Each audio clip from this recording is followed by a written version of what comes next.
E aí, eu estou conversando com o Reinaldo Domingos da Terapia Financeira e Educação Financeira. Como que a gente ganha dinheiro, como é que a gente administra o dinheiro, como é que a gente se planeja.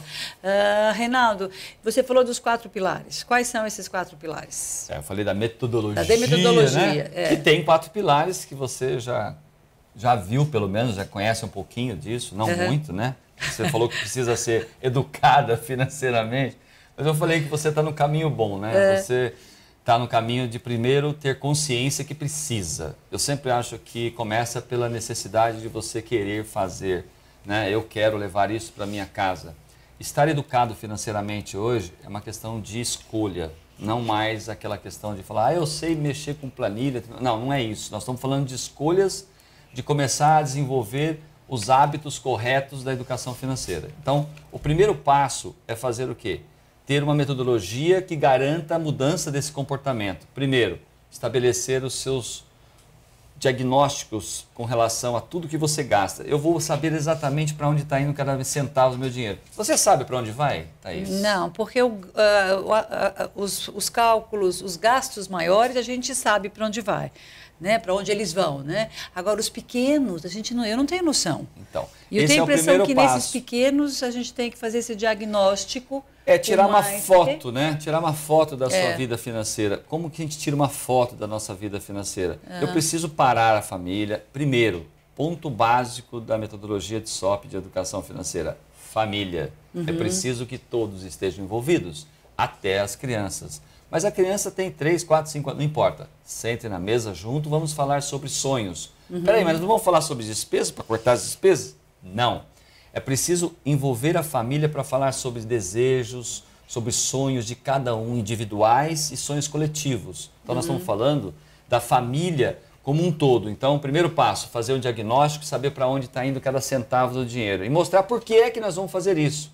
Porque a família muda sim. Não adianta chegar para o filho e falar assim, desliga o chuveiro, vai gastar energia, vai gastar água. Se você falar para ele, filho, olha o seu videogame, olha não sei o que lá, ele vai falar, opa, eu preciso desligar logo porque para mim interessa muito o videogame ou um presente, um brinquedo que eu quero, do que necessariamente estar fazendo corte de despesas. Então você tem que ter motivos para isso. Então o primeiro passo é estabelecer seus sonhos.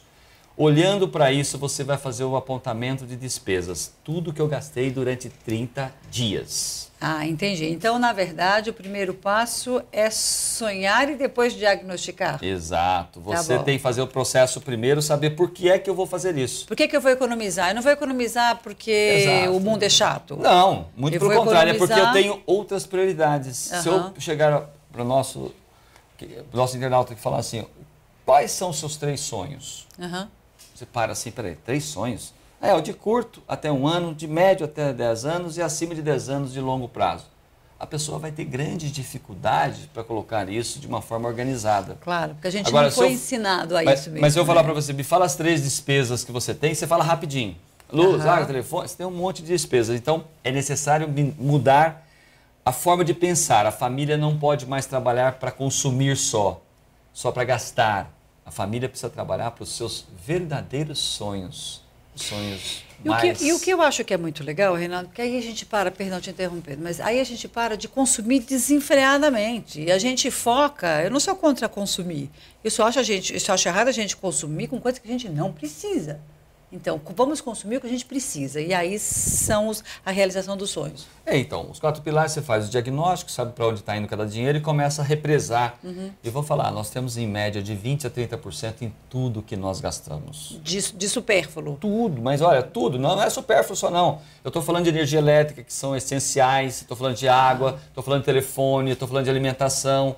Todos os nossos ingredientes, tudo que você movimenta de dinheiro dentro da sua casa, no seu trabalho, você tem um excesso de 20% a 30%. Isso já em pesquisas já comprovadas. Então significa que eu quero ganhar um aumento já, então comece fazendo a lição de casa dentro da sua própria família. Ou seja, eu preciso olhar para onde está indo, porque muito provável você vai encontrar excessos de 20% a 30%. Isso chama-se tirar fotografia. Se eu sei que eu tenho 20% a mais de gastos, eu posso canalizá-los para onde? Para os meus sonhos. Aí entra a prioridade. Eu falo diagnosticar, eu falo sonhar, eu falo o terceiro pilar que é orçar. O que é orçar para nós? É eu enxergar, eu preciso colocar numa forma organizada, seja numa agenda, seja no caderno usado do meu filho, o que eu ganho, menos o meu sonho, e aí eu estabeleço a minha base, que é o que eu tenho de despesas. Eu preciso adequar o meu padrão de vida, Thaís. Se eu não adequar o meu padrão de vida, a minha realidade, o que eu ganho, tirando para os meus sonhos primeiro, depois adequando minhas despesas, eu estarei fazendo o que sempre fiz da forma sempre igual. Que é o que eu ganho, tiro para minhas despesas, se sobrasse eu faria alguma coisa. E não sobra. Sobra para você que está nos assistindo? Dificilmente não sobra.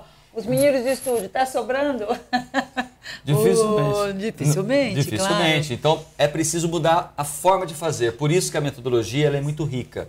Primeiro eu faço o diagnóstico, estabelecendo meus sonhos, faço o orçamento, mudando a forma de pensar. Reinaldo, eu estou mostrando aqui no vídeo, volta aqui um pouquinho fazendo o favor, eu estou mostrando aqui esse apontamento de despesas, né? Então, aqui nesse apontamento, a gente tem que anotar tudo. Como funciona esse apontamento? Então, o apontamento de despesas que está dentro do pilar diagnosticar, você anota assim, por 30 dias só. Esse é um ponto importante. Não é para ficar escrava da anotação.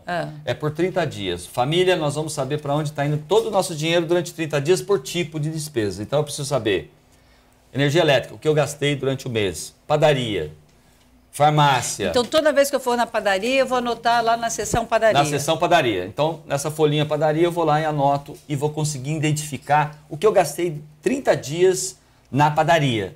Com isso, eu posso tomar decisões isoladas de cada tipo de despesa. Esse é o segredo. Porque aí, vamos dizer que a padaria seja cara, porque hoje em dia as padarias não estão baratas, então, ao invés de 3 vezes por semana, eu passo a ir uma vez a cada 15 dias, por exemplo. Ou comprar exatamente o que eu preciso, porque às vezes eu vou na padaria dentro de um supermercado. Então, você tem que passar por todos aqueles corredores. Que são estimulantes. Os corredores dos supermercados são uma tentação. Normal. Claro. A padaria é lá no fundo. Então eu fui para comprar pão, trouxe um monte de coisa e esqueci do pãozinho que era para comprar. Por quê? Porque na verdade o estímulo ao consumo é bastante grande. Não tem nada errado. Eu preciso estar bem definido o que eu quero fazer. Então, para eu saber o que eu gasto em padaria, será que os meus produtos que eu comprei na padaria não estão perdendo? O pãozinho não ficou duro? Ou até mesmo os frios que eu comprei, não tive que jogar fora. Então, é uma questão de análise.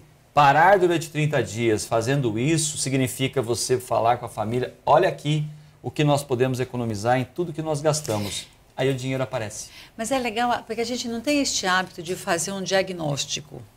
A gente não tem o hábito de fazer. Então, a gente vai no médico, o médico faz um diagnóstico da nossa saúde. Okay. Aí, a gente deveria ir no educador financeiro para fazer um diagnóstico para onde está indo o nosso dinheiro. Para tirar uma fotografia da sua saúde financeira. Sem dúvida, sem dúvida. A gente não tem esse hábito. E essa saúde financeira não pode ser todo mês que eu quero fazer. A mesma coisa, indo no médico uma vez por ano, fazendo um check-up e tudo mais, um diagnóstico. Ele vai medir minha pressão, tirar sangue, ok, tá tudo bem, tá tudo bem com colesterol, legal. Daqui a um ano você volta. Diagnosticar financeiramente significa isso, tirar uma foto de 30 dias e falar assim, eu sei para onde está indo cada centavo do meu dinheiro, agora eu sei aonde cortar meus gastos. Porque não dá para pensar só em supérfluo. Toda a nossa história nós gastaremos em média muito mais nas despesas essenciais do que nos supérfluos. Então, as pessoas estão querendo combater o excesso do supérfluo. E, na verdade, nós temos excesso em todas as despesas. E aí entra o lado do diagnóstico apontando cada tipo de despesa. E a pessoa, então, um mês ela anota esse apontamento de despesa. Aí ela adquire o hábito, então um mês, aí ela faz um fechamento disso. Perfeito. Vê onde é que tem gordura a mais. Exato. Vê onde tem gordura a mais e aí muda a atitude. E aí, junto com a família, vai definir, bom, nós podemos gastar menos aqui, em todas essas despesas aqui. Mas eu tenho que ter um motivo. Se você olhar na primeira página desse, aí nós temos os sonhos. Eu preciso, junto com a família, estabelecer pelo menos, no mínimo, 3 sonhos. Curto prazo, médio prazo, longo prazo, até 1 ano, até 10 anos e acima de 10 anos. Mas, para cada sonho, tem que saber o quanto custa, quanto vamos guardar e em quanto tempo. Senão é um pesadelo, né? Senão esse sonho, quando ele não se realiza, vai virar um pesadelo. Então, o dinheiro que eu represo nos meus gastos em excesso, eu canalizo imediatamente os meus sonhos. Por isso que entra o terceiro pilar, que é o orçar. E aí eu começo a proteger os meus sonhos. O que eu ganho, protejo meus sonhos e adequo minhas despesas. Tem um princípio, né? Tem um princípio budista que fala que a gente tem que escrever os sonhos. Porque quando eles estão escritos, a gente os enxerga. E quando a gente os enxerga, a gente sabe que caminho seguir para realizar esses sonhos. Sempre quando você tem, já está estatisticamente comprovado, quando você materializa, né? Você escreve quanto como vai. Porque o dinheiro... Você enxerga que caminho fazer. É importante falar para o nosso internauta, o dinheiro dos seus sonhos estão dentro da sua casa. Acredite, não estão fora.